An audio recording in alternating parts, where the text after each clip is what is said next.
I work at Access Family Resources here in Quesnel. One of the things I do is I work with high-risk youth, trying to get them living independently. One of the biggest hurdles I've noticed is finding housing. Affordable housing for these youth is almost impossible to find, or safe to find. I know Prince George has a facility dedicated just for their youth up there. I'm wondering if the City of Quesnel has any plans in its future to provide sustainable housing for our youth. So Crystal was talking about the local youth and about some support efforts that may be in place or may be in place in the future to support the local youth via housing. She used the example of the Prince George Housing Initiative there.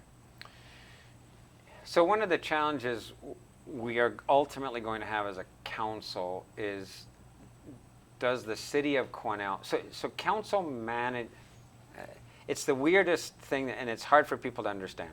You elect a council. People have community expectations of council. But one of the primary functions of council is managing a corporation called the City of Quesnel. And that corporation has a financial balance sheet that has to be managed. It's within the box of what's called the community charter that we operate, so we're restrained by the provincial government. And the normal expectations of that corporation are that you deliver good quality public services, snow clearing, fire, police, our airport's part of that, parks, etc., right? Garbage pickup, landfilling. The minute you try and stretch out of that to meet some of the community needs, which is what Crystal is talking about, so we have a community need, which is youth housing. Yeah.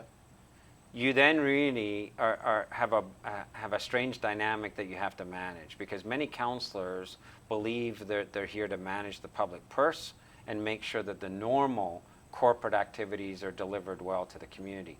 You then turn around and say, well, should we use property taxation that we collect to then deal with a community need, which is youth housing? That's a big stretch for them to take on. Many communities are starting to do that. The problem for a lot of the councillors is they see it as provincial and federal downloading to the municipality.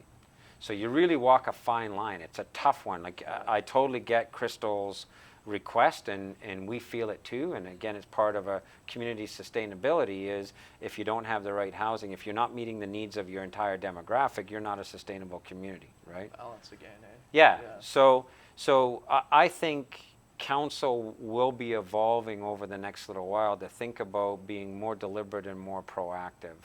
One of the ways that we can do that is we have lots of land. And so we have developable land that's owned by the city. So some of the dialogue we've had is, can we make that land available in conjunction with our other incentives so that you get over the hump of a return on investment for a developer to come in and develop the kind of housing that you need. In the case of youth housing, can we incent BC Housing, which is the responsible agency for the province, to consider Quesnel the place for a youth housing complex with provincial money if we put land and we put some tax incentives on the table? So that's the area where you're walking that fine line, but it allows council to be more deliberate about trying to incent the federal and provincial governments to choose us as the community to invest in. Crystal's other question, though, is really around youth engagement and how do we deal, particularly youth at risk. So we have another initiative going on with the school district. Okay. We're starting to meet with them on a biannual basis to talk about our shared concerns in our community, because if our youth aren't served well, and if we are not meeting the needs of the families that have those young people, then we can get at cross purposes, because you can get kids going into school that are not ready to learn. Kids are not ready to learn, they start acting out, they act out, they're out of school, and then they're on the streets, and council and the city inherit them as a problem as opposed to an asset in our community. So we are working jointly to try and figure out areas that we have in common. Where can we work together to make sure that our youth are really well served, and that every young person going through our school system is engaged in our community in a meaningful way and becomes a successful adult. As part of that, the work we're doing with our First Nations is critical as well. And the term I use, particularly for First Nations, is pride of self and pride of place. You know, I think it's that restoring, and it goes for all youth, but particularly First Nations, where we've, you know, Quesnel's been a laggard. We don't recognize Latakodeni in any of our civic properties. We have no reconciliation initiatives with First Nations to date. We hope to change all of that by Aboriginal Day this year. But for Aboriginal youth, that sense that they can have pride. This is their place. This is their people's place. And that pride of place becomes pride of self, then I think you cut out a lot of the issues that put kids at risk, that you're then coming in after the fact and saying, what's the housing need? What's the mental health addictions need that you have to address? Try and nip it in the bud in the first place.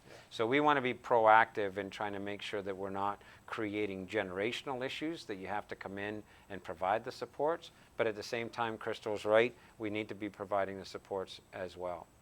So we're working to try and have Seasons House move from where it currently is. It will become a transition housing complex with supported transition housing. Once we've got that underway, then we know we need to look at the youth housing issue. We've had some preliminary conversations about it. How we get into it, I'm not clear yet, but we absolutely understand it's a need in our community. See, thank you.